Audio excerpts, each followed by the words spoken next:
হলিউডের কোনো সিনেমার দৃশ্য নয় এটি। চলচ্চিত্রের আঁতুড়ঘর খ্যাত যুক্তরাষ্ট্রের লস এঞ্জেলেসের এমনই অবস্থা এখন।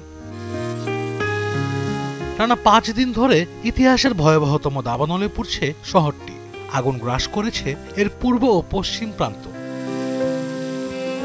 এখন পর্যন্ত ধ্বংস হয়েছে 10,000-এর বেশি ঘরবাড়ি ও স্থাপনা। পুড়ে ছাই 35,000 একর জমি। বাস্তুচ্যুত মানুষের সংখ্যা প্রায় 2 লাখ।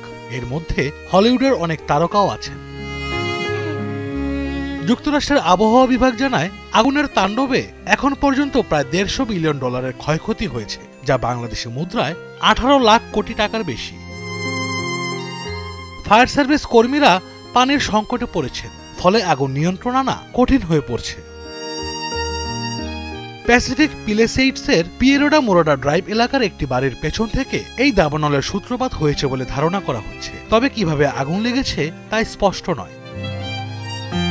দাবানলের এই ভয়াবহতাকে যুদ্ধ পরিস্থিতির সাথে তুলনা করেছেন যুক্তরাষ্ট্রের প্রেসিডেন্ট জো বাইডেন। একে বোমা হামলার সাথে তুলনা করে ক্ষতিগ্রস্তদের সব ধরনের সহায়তার কথা জানিয়েছেন তিনি।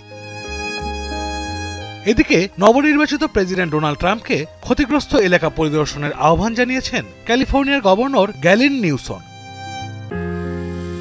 আশরাফ শুভ, দীপ্ত বার্তা কক্ষ।